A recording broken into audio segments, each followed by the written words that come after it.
Gavin, how are you, mate? Aloha, how are you? Yeah, I'm doing all right. Oh, bit Bit of sick. English, nice, all right, good. I am English, even though I'm in Montreal.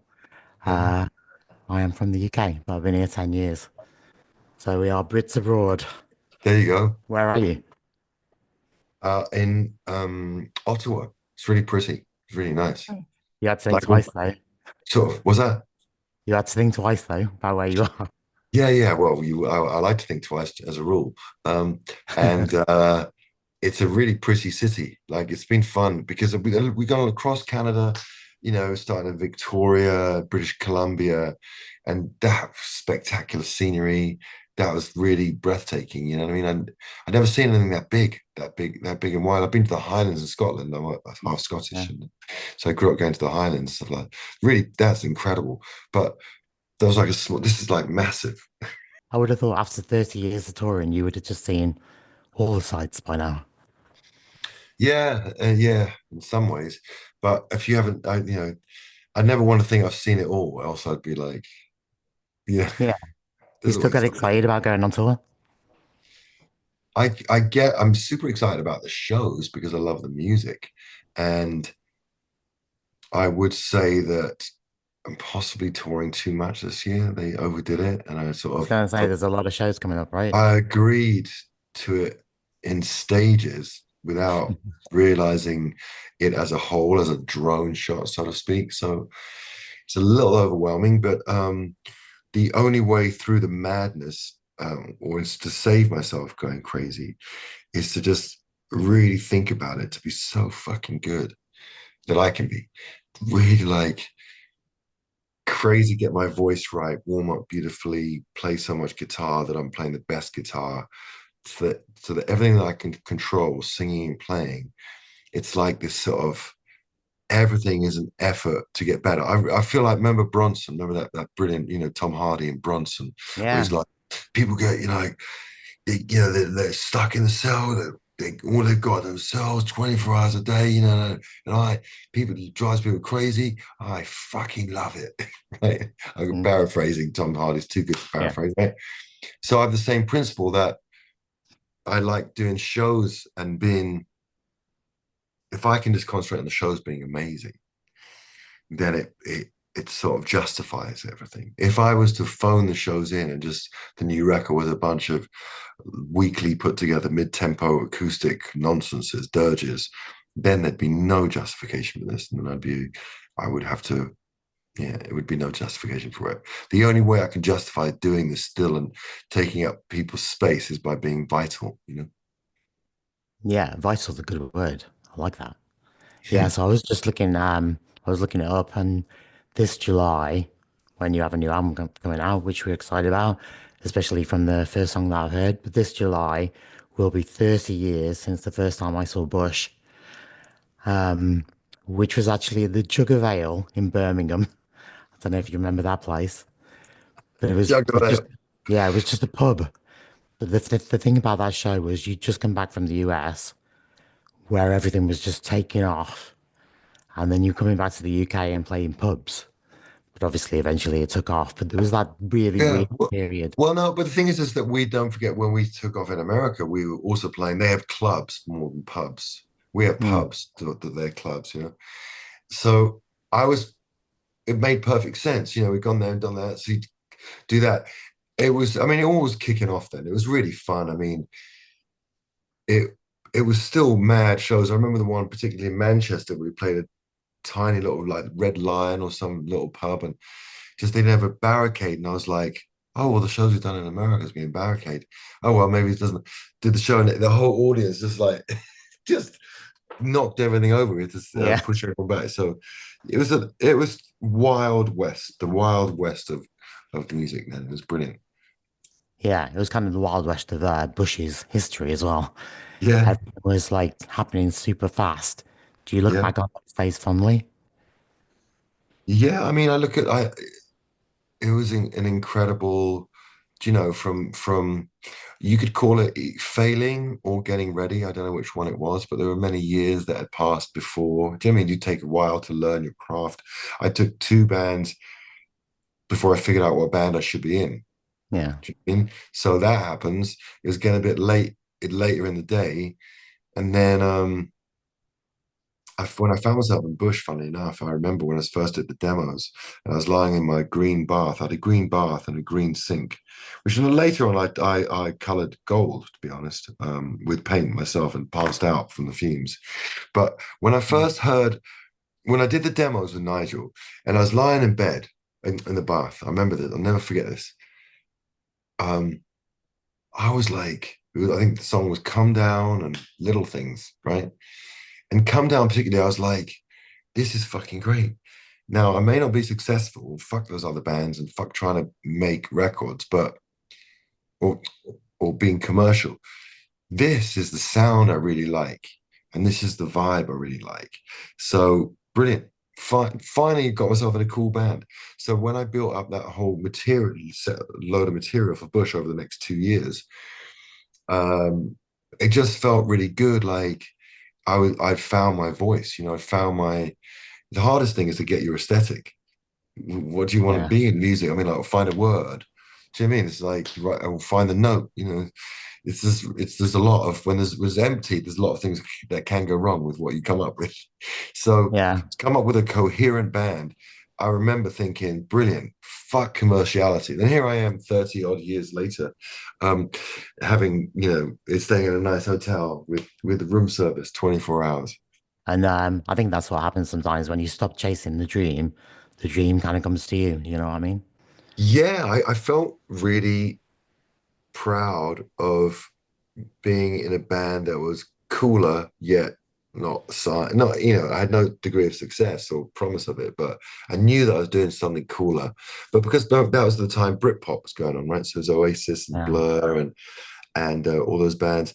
And so me making that kind of music was like literally commercial suicide. The labels in England clearly were not looking for the next Blur via Everything Zen. There's too many Mm. guitars. So I'm proud of that. I like it. I like the idea that I tried to do something that had was like was never gonna work. It was never gonna Well, work. It's not like you kind covering all your bases and like, getting, pop songwriters in and, being on a big label and lots of money behind you. It's like nothing happened, and I just wrote a bunch of songs, and then we got this independent deal in America, and we took it because you know why? It was the only deal we're being offered. It's not really. I love it now because now the truth comes out, and now it's sort of seen as this much more interesting journey. People are realizing that it's been a wild journey, and it didn't start in any kind of particular way, much like the Pixies started in, with being signed to 4AD and being in England. Um, we signed in the Valley, which weirdly enough, as life would have it, because life is so fucking weird. I never knew where the Valley was, and now I live in the Valley. I live right near where my label was. oh no way. That's kind of a coincidence. Yeah, So obviously, like you kind of went for something that felt right for you rather than trying to chase something that was out there. totally. Now, I know some of your kids are getting into music as well. So do you have a lesson for them that you learned from that period of your life? Well, what's beautiful about it is being the dad. My 18-year-old son, he lives with me. He lives with me for the last year. He doesn't. He lives with me the full time. So I have one son full time, and I have the other two that half the time. And independently, they have just gotten really good at music. Like they're meant to be getting independent from me. Now is the time in my life where I find out if I'm a good dad or not. Who did I create? Who did I have my hand in? What they like is I got an 18-year-old, so gonna be 19. When you go out into the world, and what do they work like? And it's funny because they mirror from us. And my one son, Zuma, he's 16, nearly 17. He's the most incredible singer and guitar player, songwriter. This is incredible. And like a troubadour, but country, but incredible. Really, really, really good. Then my older son, Kingston, who lives with me, he just loves the Pumpkins and rock music and Deftones and all the great bands.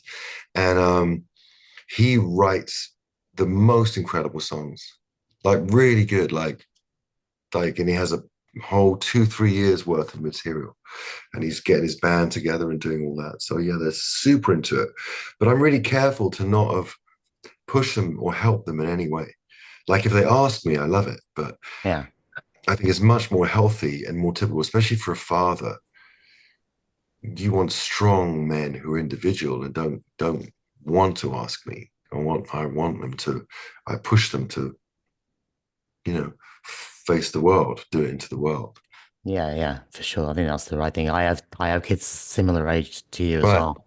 Oh, So did you I feel know that? You exactly feel what. that? Yeah. Oh, You feel that? absolutely. Yeah, yeah, You're there for them when you need when they need you, yeah, but you don't want to like try and push them in any direction that maybe is not right. yeah, yeah. Yeah. So this week you're going to be back in. We're going to say Montreal, but actually it's Laval because it's kind of on the side of Montreal. Playing another arena. And how do you think things have changed like over the years to the kind of sets that you play now? I know you did like a greatest hits thing. And Yeah, I mean, it's like my constant Achilles heel. Am I playing the right sets?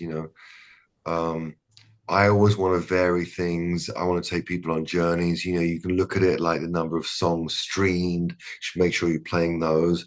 I think of it like how I would want to see a show. So I don't try and be difficult and, oh, here's 7 new songs just to fuck you up. I want people to have a good time. So it's like the case of having a skeleton set of what people need to hear or expect to hear and would feel somewhat shortchanged if there wasn't in the set. yeah, I think it's essential to have these certain 3 or 4 songs they're interchangeable. Those so in the set, 3 or 4 songs are just there's 5 songs that can go in each slot. And I just obsessed with like not being nostalgic, not being just sort of focused. I mean, I'm happy. Yes, I love the 90s. Brilliant. But it's not like I walk around thinking fucking the great. The 90s, it's like fucking 2025 because I live in the moment. People are like, yeah, don't you think the 90s was so much better? No, not really. I mean, they were great as well. And this is great as well. And like some things were shit and some things are shit now. So I don't think like that. It's such a sort of a waste of time to would you don't you think it's so much better then, it just means you're forced to kind of to park yourself in some long gone days like fucking punk Italian punks with mohawks and Piccadilly Circus. You're like, mate, it's fucking over. It fucking it went. yeah, Fucking that went. It's like Luigi, he's got a green fucking and like UK subs or something on it. It's a fucking jacket. Like, oh dear me, just fucking jokes. Especially when punk was so important and so revolutionary. Like the least you could do is just fucking respect it. It's probably why I yeah, don't yeah. like any of the. So I don't like any of the pop punk bands because they're just like, just fucking that SoCal pop sound is just like kills me. If you're the kind of person that doesn't really look back that much, and I knew that about you already, and you've got this new album kind of sitting there in the wings, are you kind of just itching to play the new stuff? And are you going to be playing any new stuff? Yeah, we're playing 60 Ways to Forget People. And there's the single actually. That's just an introductory track. The single is called "The Land of Milk and Honey." So I think we're going to start playing that. The single comes out soon. I think when we go home, we do a bit of TV of it. But I'm all about playing new songs and songs from the vault. I'm just all about just keeping it creative and then keeping it moving forward. Um, I just think that if I just was out here doing a review show of like, yeah, just playing 16 Stone and just in the order of the record or something and dressed in the fucking, a plaid shirt and ripped jeans, that's fucking, it's just, it's not, it's just not my idea of a good time. So my idea of a good time is just pushing these shows and just I think that when you perform it right, as long as you play the hits, people don't mind if you take them on journeys. And I never want to take them on journeys where you lose people. You know, I really don't want to lose people still got that sort of nice degree of like healthy neediness that you need to be in a performer. I want people to like Yeah. happy, be involved and connected to me. Is there one song that you look forward to playing to, like particularly every night? Well, I do like Heavy as the Ocean because I got a solo on it, and it just one of those songs I'm really happy that's in our set. And that's not a single or anything, but we play it all the time because it's so much fun to play. And even if you don't like it, it's so infectious or don't know it. It's so strong and infectious. And everybody's ocean is heavy. Everybody's ocean is heavy. Um, and so it's one of those songs that really it's very digestible. And I think people super connect with that. So it's really fun to play. And I love saying, mouthing to people, this is my favorite song. I have this like issue because I come out and we have lots of, in between music that was really fun to put together. So we're trying to make the whole experience, quite trippy and just sort of lift you up, very elevatory. And I think that's the job of a band, of a show, is to lift people up and make them feel great about the band they're supporting, make them feel they made the right decision to come and see you. It's very expensive for people. I want people to feel like we give a shit, like how we are for them. Like no one cares where you played last night or where you're playing tomorrow. Fuck that Yeah. about. So you'd like, give me that fucking, give me that bush. So Give me that you gotta bush. give it, and I wanna, I'm down. I don't um ever want to disconnect with an audience and stuff like that and do what they want. So yeah, so the sets are challenging because you never go, I really want a better system. I really wish I didn't know how to implement it, and probably Coldplay do or something like that, all that kind of budget they've got. But I love it that you played a set and people could just like vote on a one scale of 1 to 10. Was that the right song to hear next? It'd be so good. It'd be I'm not sure so you could set great. up that system, but yeah, it would be interesting to know. Well, each Gauge. song you just is was you just have a little questionnaire like, were you happy this was the next song? Did it was it were you happy it was the next song? That'd be easy enough. It's like Yeah, red or black or red, have a little and button. yeah, yeah, yeah. It'd be so great. Like I thought about, you can't do a. Everyone lift their hands. Did they like that or not? Was that where it was? Who was annoyed when we played that song? Like some people like that. Who Yeah, whose partner left to go to the bathroom because of that song? You just sort of get a questionnaire going because it doesn't matter what anyone says. It's the audience that tells you the best. The audience is going to tell you. yeah. The audience will tell you, and I'm sure the audience will tell you on Wednesday night when you get back into town. It's been a while since you've been to Montreal, so we're looking forward to it. But Yeah. I thank you very much for your time. It's been a Thank pleasure you. meeting you, and after 30 years, I'll see you again on Wednesday. Great. Thanks a lot. Don't leave it so long next time. I can't guarantee No, that. I have seen you in between, but All right. yeah, I've been along for the ride. So All yeah, right. thanks, See Gavin. you, You man. take care of yourself. Bye. Bye.